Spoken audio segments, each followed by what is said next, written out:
Who lives and reigns with you in the unity of the Holy Spirit, one God.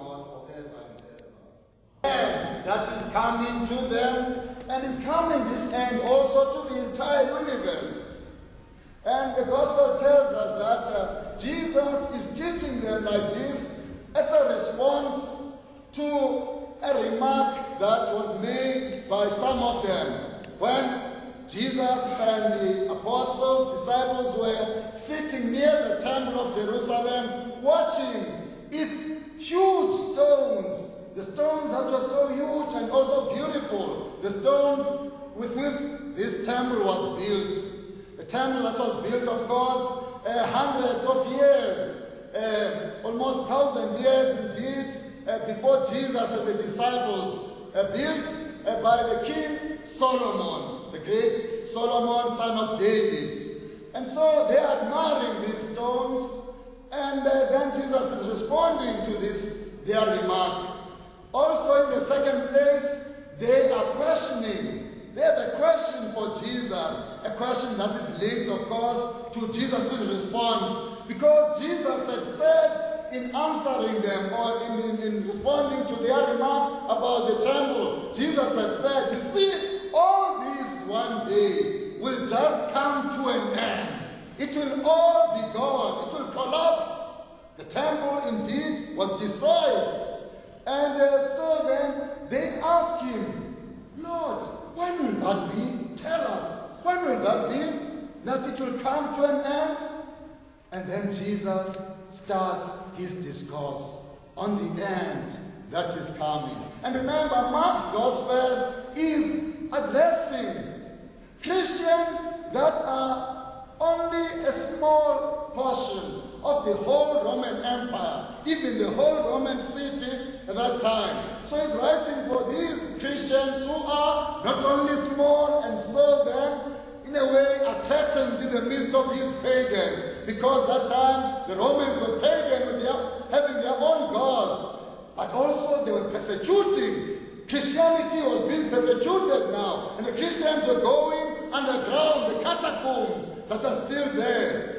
And so then Mark is really comforting them. He is strengthening them in their faith, saying to them, although things are like this, but he is coming, this Jesus that you said. Don't give up, and he will come with great power and glory. He will triumph in you, in your sufferings. And so we ask ourselves, really, as we read, especially these parts of the gospel, how much do we look up to him who is hanging on the cross, whose scepter of reigning in this world and the whole universe is the cross? Because in the cross we triumph. Jesus has triumphed through the cross. He died, oh yes, but he also rose. And no more will he die. All those who follow him then will be in the same situation. How much do we trust him? How much do we follow him with a faith that is really rooted in his destiny? The Son of Man will go to Jerusalem. He said many times before he arrived there where he is now, watching this temple with the disciples. The Son of Man will be handed over to wicked men who will really be cruel to him, beat him up, kill him. And on the third day, he will rise again. That is our Jesus, our leader. And then they will see the Son of Man coming in clouds with great power and glory. Among the many miracles that are told about the power of the Lord in the Eucharist is the story of Lanciano. Lanciano, a city, a town in Italy. And it is about this monk who was a priest in the 4th century. And this monk, whenever he was celebrating the Eucharist, he had great doubts of Jesus' presence, his power in the Eucharist. And so then, when he was saying Mass every time, when he came to the words of consecration and holding the host and saying, "This is my body, take it and eat it. It will be given up for you." And then, taking the chalice, Jesus said, "Take this. It is the chalice of my be poured out for you and for many. And he would say them without conviction, without much faith, with questioning. Until then, this particular day, when after many times, years saying Mass, this particular day, as he raised the host above the altar, the usual manner of celebrating the Eucharist, saying those words of consecration with the usual doubt and questioning in his heart, as he was raising the host, then suddenly drops of blood began to fall on the altar, and that led, of course, to his conversion. And from that moment, he began to be convinced that indeed, as the church teaches, this is the body of the Lord. This is the blood of the Lord. In 1994, when I was still studying there in Rome, we at our university, Franciscan University, we had an outing. And the outing was towards Franciscan places, like Venice, where there are many friars, one of the biggest provinces in the world, by the way. The province of Venice, Franciscan-wise. It's over, it used to have over 500 Franciscans, one province. Here in South Africa, only 70, 80. But we were driving there, going down that way, and we went to many places there in Venice, where Francis, the friars would tell us, he came here, and he was praying in that isola, an island, in the middle of the huge island, and there Francis, in a little hill, he stayed for days and days, spending time in prayer and so on. But on the way down there, we passed through that town of Manziano, and we went into that church where the miracle in question took place. And indeed, the power of the Lord is present in this world. You see, not only were we shown the item of the miracle, not only were we shown in that church the item of the miracle, that host, in other words, which is still preserved in that place, in that church, since the 4th century, but also we learned there that in 1970, Pope Paul VI had delegated a group of scientists and medics to study this item, this host.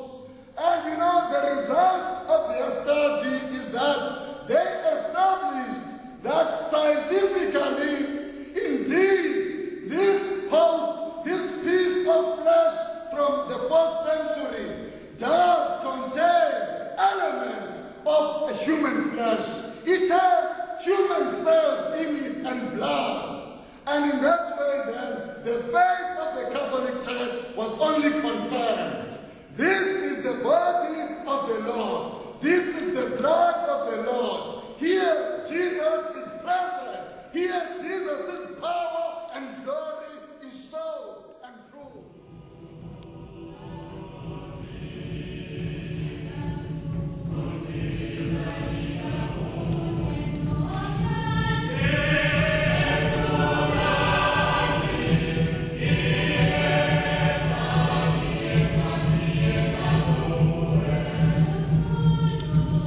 Amen.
we offer you our spirits free.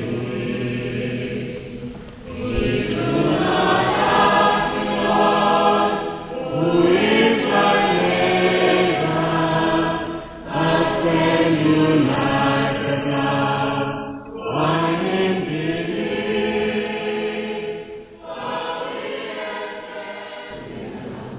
Let us give thanks to the Lord our God. It is right and just. It is truly right and just, God, you in our salvation, always and everywhere, to give you thanks, Lord, Holy Father, Almighty and eternal God. For in you we live and move and have our being. And while in this body, we not only experience the daily effects of your care, but even more possess the pledge of life eternal. For having received the first fruits of the Spirit, through whom you raised up Jesus from the dead, we hope for an everlasting share in the Paschal mystery. And so, with all the angels, we praise you, as in joyful celebration we acclaim.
He who is in his glory in heaven and will come again to show his glory to us.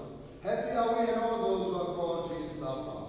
Lord, I am not worthy that you should enter under my roof, but only say the word, and my soul shall